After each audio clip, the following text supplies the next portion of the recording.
नमस्कार दोस्तों, स्वागत है आपका हमारे एक और नए एपिसोड में, जहां हम पढ़ रहे थे किताब अक्टूबर जंक्शन। कैसे कोई हमारी ज़िंदगी में अचानक आता है और हमारे लिए उससे मिलना बेहद ज़रूरी हो जाता है। हर 10 अक्टूबर को जैसे ही एक वादा करते हैं कि आगे आने वाली हर 10 अक्टूबर हम मिलेंगे, तो उसी वादे के साथ आज 1 साल बाद और ये कहानी हम पढ़ रहे हैं। तो चलिए शुरू करते हैं। 1 साल बाद 10 अक्टूबर 2016 मुंबई। सुदीप अपनी ही कंपनी से अपने हिस्से के लिए केस लड़ रहा था। अभी मामला नेशनल कंपनी लॉ ट्रिब्यूनल में पेंडिंग था। उसको समझ तो आ ही गया था कि उसको हटाने में अभिजात और सुनैना का भी बहुत बड़ा हाथ है। उसको अभिजात पर गुस्सा तो बहुत आया, लेकिन अब वह इन सब बातों से आगे बढ़ चुका था। पिछले 1 साल में उसका बहुत समय लखनऊ में पापा के साथ बीता। पापा से अब उसकी कुछ बात होना शुरू हुई थी। पापा कभी कभार चित्रा से भी फोन पर बात कर लेते थे। हालांकि वह कभी समझ नहीं पाए थे कि ये दोनों साल में बस एक दिन ही बात करते हैं। एक दिन किसी के नाम कर देना उम्र भर नाम कर देने जैसा होता है।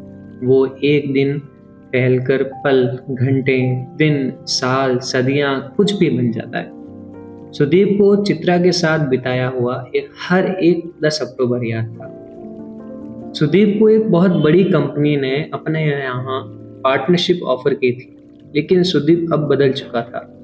वह किसी को कुछ प्रूफ नहीं करवाना चाहता था।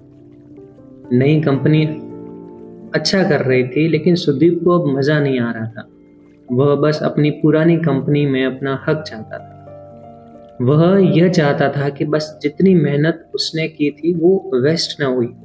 धीरे धीरे सुदीप के बारे में अखबार में आना लगभग खत्म ही हो चुका था। दुनिया भी तभी तक आपके बारे में चिंता करती है जब तक आप उसको मज़ा दे रहे हो। सुदीप से मीडिया को मज़ा आना बंद हो चुका था। मीडिया ने मज़े लेने के लिए नए लोग ढूंढ लिए थे।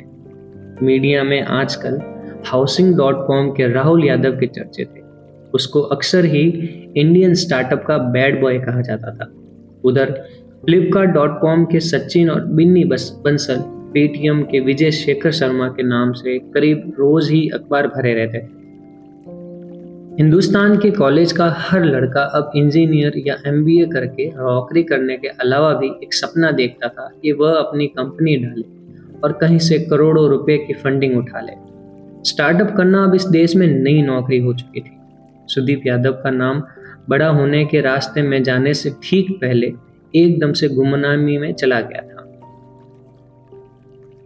इधर चित्रा की जिंदगी में लिखते लिखते ऐसा पहली बार हुआ था कि जिस लेखिका की किताब के लिए वह घोस्ट राइटिंग करती थी, उसने चित्रा के काम से खुश होकर उसने इंडियन बुक हाउस पब्लिशर के मालिक से चित्रा की किताब की बात कर ही ली थी।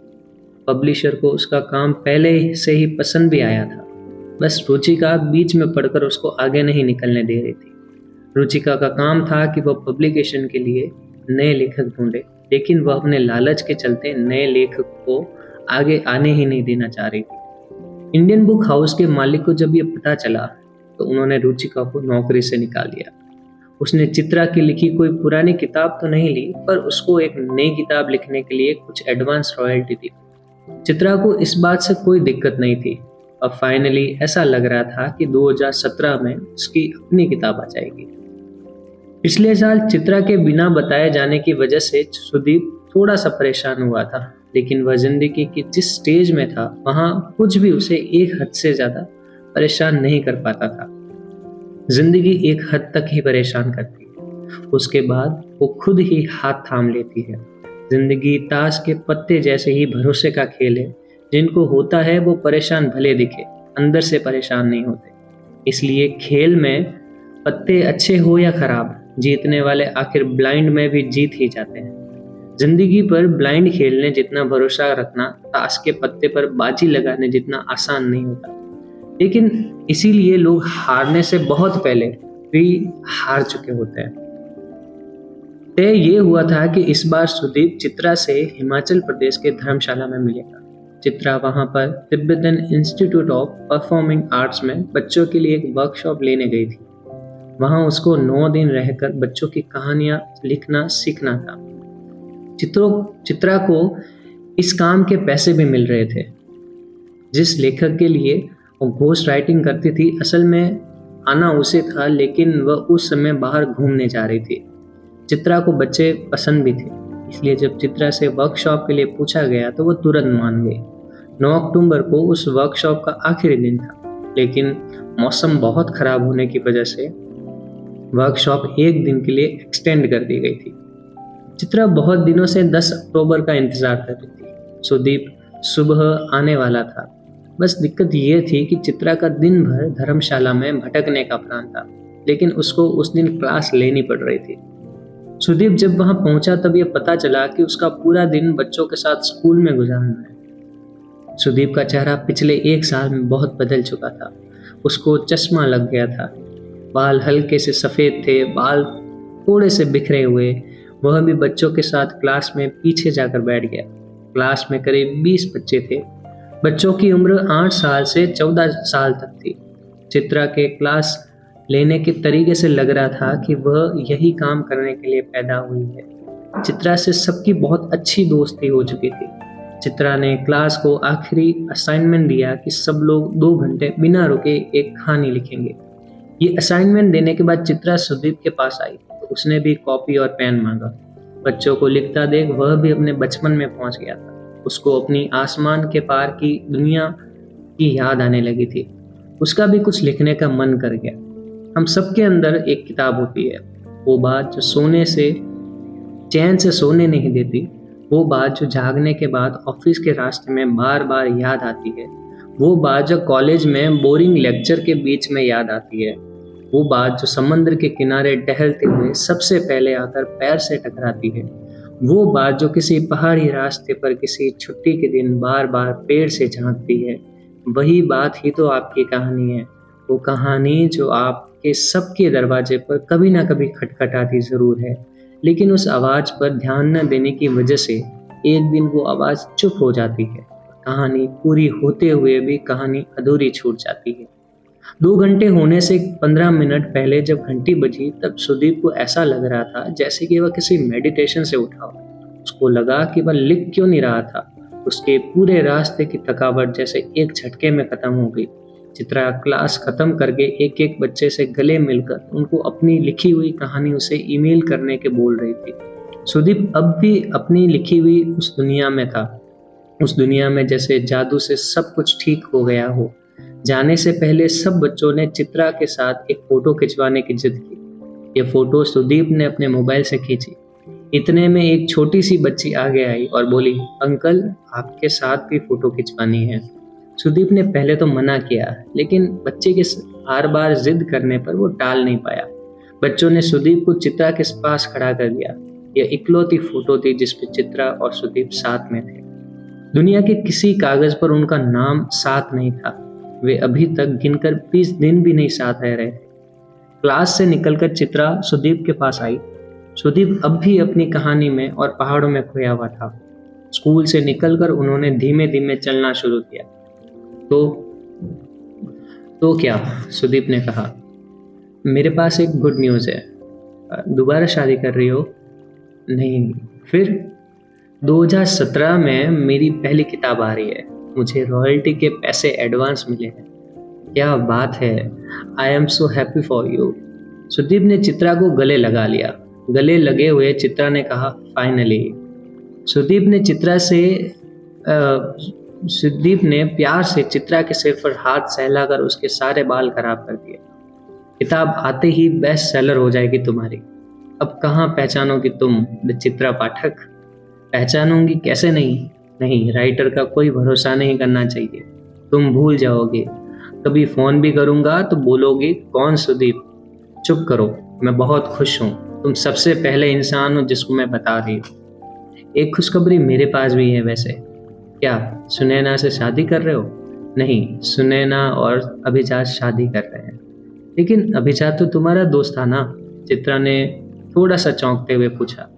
हाँ, दोस्त था, दोस्त है, चलता चलता है, लाइफ है।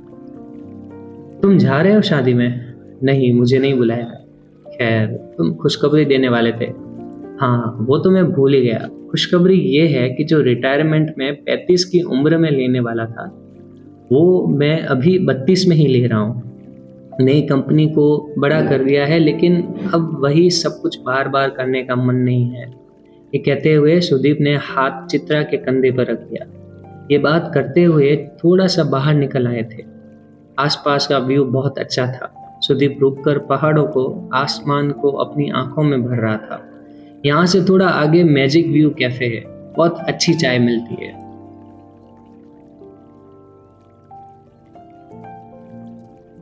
यहाँ से थोड़ा आगे मैजिक व्यू कैफे है, बहुत अच्छी चाय मिलती है। अच्छा, खैर, तुम सही में रिटायर हो रहे हो? हाँ, बस हो गया मेरा। करोगे क्या? न तुमने शादी की न बच्चे।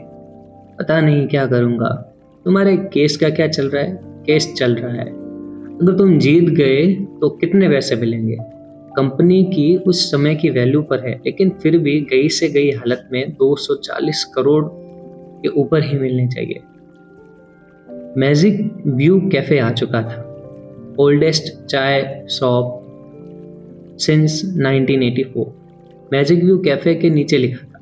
ये बहुत ही छोटा सा कैफे था। ट्रैक पर आए हुए लोग वहां सुस्ता रहे थे। वहां पहुंचने वाले किसी भी लड़के या लड़की को कोई जल्दी नहीं थी। न ही ऑर्डर देने वाले को जल्दी थी, न ही ऑर्डर लेने वाले को। इस दुनिया की आधे से ज्यादा परेशानियों की वजह एक ही है, जल्दबाजी। चित्रा और सुदीप को न दोस्ती की जल्दी थी, न ही प्यार की। ये कहानी अगर केवल दोस्ती की होती तो वे ऐसे बार बार मिलते ही नहीं। अगर ये कहानी प्यार की होती तो ये दुनिया की सबसे बोरिंग कहानी होती। मैं पूरी लाइफ में अगर सारी किताबें भी बेस्ट सेलर लिख दूं तो भी मैं कभी 240 तो क्या 24 करोड़ भी ना बना पाऊंगी। चित्रा ने चाय का ऑर्डर देते हुए कहा। सुदीप अब भी व्यू का मजा ले रहा था। चित्रा, अगर मान लो तुम्हें एक भी पैसा ना मिले, तुम्हारी एक भी किताब ना बिके, तो क्या तुम लिखना छोड़ दोगी? नहीं, मैं फिर भी लिखूंगी। तो बस, फिर पैसे का मत सोचो। मैंने अपनी कंपनी इसलिए नहीं बनाई थी कि मैं करोड़पति बन जाऊंगा। चाय आ चुकी थी। चाय की भाप आसमान के बादल को पिघला रही थी। चित्रा खुश थी कि 10 अक्टूबर को वह सुदीप के साथ थी। खैर, ये बताओ क्या करोगे इतने पैसों का? चित्रा ने चाय के ग्लास को दोनों हाथों से पकड़कर घूंट लिया। तुम्हें चाहिए तुम ले लेना। इतना तो है ही कि काम चल जाए। वैसे भी कौन सी मेरी शादी हुई है कि बीवी के सामने नखरे करूं और नखरे झेलूं। इसलिए तो रिटायर हो रहा हूं। सोच तो लो, रिटायरमेंट के बाद करोगे क्या? क्या पता अपनी बचपन की कहानियां पूरा करूं। धर्मशाला से चलने से पहले सुदीप ने चित्रा को मुराकामी की किताब दी। लिख दो डेट, अगले साल तक तो तुम बहुत बड़ी राइटर हो जाओगी। फिर कहाँ टाइम मिलेगा? चित्रा ने किताब लेकर उस पर 10 अक्टूबर 17 की तारीख डाली और कहा, अगले साल मैं अपनी किताब पर डेट लिखूंगी। किताब पर डेट लिखते हुए चित्रा की नज़र बुक मार्क पर गई। जिस पेज पर बुक मार्क लगा था उसमें एक लाइन अंडरलाइन थी। But one thing is certain, when you come out of the storm, you won't be the same person who walked in. That's what this storm's all about. इस एक साल में बहुत सारा पानी और थोड़ी बहुत दुनिया बह गई थी। तो दोस्तों, ये थे किताब अक्टूबर जंक्शन के कुछ और पार्ट। मिलते हैं हम अपने अगले एपिसोड में। तब तक के लिए कहानियाँ सुनते रहिएगा, कहानियाँ जीते रहिएगा और अपना ख्याल रखिएगा और सब्सक्राइब भी कर लीजिएगा। शुक्रिया।